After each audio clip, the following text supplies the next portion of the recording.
my fiancé declared. "I'm leaving you for my rich ex-fiancé. He's real man material, unlike your pathetic self." I just nodded and quietly helped her pack all her bags without saying another single word. I didn't argue or plead at all. 2 months later, her younger sister asked me out. We are now happily engaged and planning our own wedding. I, 30, male, had been with Jessica, 29, for nearly 4 years. We were engaged, with a wedding planned for the following summer. I was an architect at a large firm in Chicago, earning a solid $130,000 in salary. She was a successful event planner, making just under 6 figures. Our life was a curated image of success. We lived in a sleek, modern condo in Lincoln Park. We had memberships to exclusive clubs and a reservation at every new, trendy restaurant. Our friends were all high earners who judged success by the brand of your watch or the location of your winter vacation. Jessica thrived in this world. I often felt like I was just playing a part. My job was stable, but creatively suffocating. I designed corporate lobbies and parking garages, not the beautiful, thoughtful homes I dreamed of. Then, an opportunity fell into my lap. A wealthy tech entrepreneur I knew through a friend wanted to build a modern lake house in Michigan. He loved my personal design aesthetic and offered me the entire project, a contract worth $650,000. There was one condition. I had to leave my firm and start my own. He wanted to work with me directly, not my corporate bosses. It was a massive risk, but it was the dream. It was the chance to build a name for myself. I presented the idea to Jessica over dinner at one of our favorite spots. "You want to quit your job?" she asked, incredulous. "It's a guaranteed contract, Jess. It's enough to launch my own firm." "A firm?" She laughed. "You mean a little art project?" "This is a serious opportunity," I said, my voice tight. "It's reckless," she shot back. "We have a wedding to pay for. What about stability?" She put her fork down and looked at me with disdain. "My ex, Chad, would never be so irresponsible. He's in finance. He understands real money." Update 1. I told her I would drop it, but I couldn't. The idea had taken root. That weekend, while she was out at brunch with her friends, I began to plan in secret. I spent hours in my home office, drafting a detailed business plan. I researched the legal requirements for setting up an LLC in Illinois. When I tried to discuss the financial projections with her, she waved her hand dismissively. "I don't want to hear about your fantasy business. This is our future I'm trying to plan." "No," she said coldly. "This is your fantasy. Our future is here, in this life." Our friends, as always, mirrored her opinion. "Here you're going to be a starving artist, Ben." One of them joked over drinks. "Don't come crying to us when you're broke," another added. Jessica just smiled, sipping her cocktail. She was turning my dream into a public joke, a way to control me through social pressure. So I moved forward in silence. I contacted a lawyer who specialized in small businesses. I met with a loan officer at my bank, using my personal savings and my stellar credit to secure a business line of credit. I was building the foundation of my new life, brick by quiet brick, while she was busy mocking the blueprints. Update 2. The client was ready to sign. He sent over the official letter of intent, locking in the project. It was time. I signed my letter of resignation at work, setting my last day for 2 weeks out. That night, I sat Jessica down. I showed her the signed letter from the client and my business registration documents. "I'm doing this," I said. "I'm starting the firm. I quit my job today." The color drained from her face. She stared at the papers, then at me, her expression hardening into something ugly. "After everything I said, you went behind my back." "I tried to include you," I countered. "You refused to listen." "Because it's a stupid, childish dream," she yelled. "Chad makes more in a bonus than this entire contract is worth." "This has nothing to do with Chad," I said. She stood up, her whole body trembling with rage. "You're right, it doesn't," she said. "He called me last week. He wants me back. And I'm going." Her words were like ice. "I'm leaving you for my rich ex-fiancé. He's real man material, unlike your pathetic self."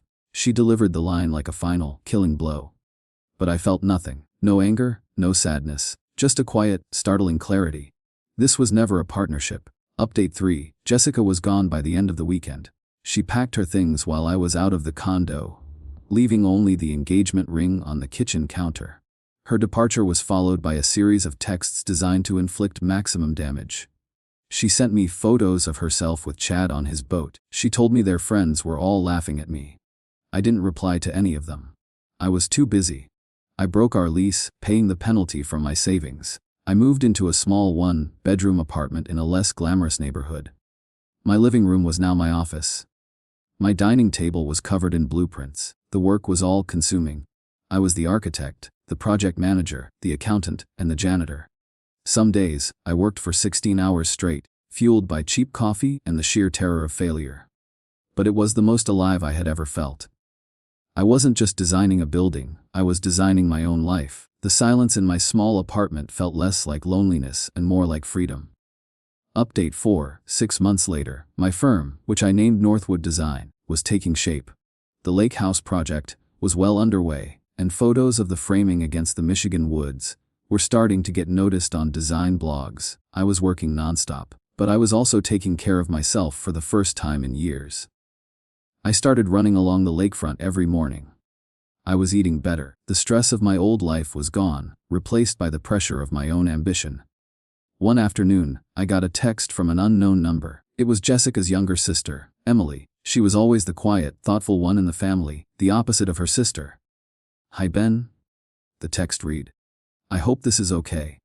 I heard what happened, and I just wanted to see if you were doing all right." I told her I was doing great, actually. "Better than ever," she replied. "I'm glad. Jess and Chad are a nightmare together. She seems miserable. I never liked him." We texted back and forth for a few days.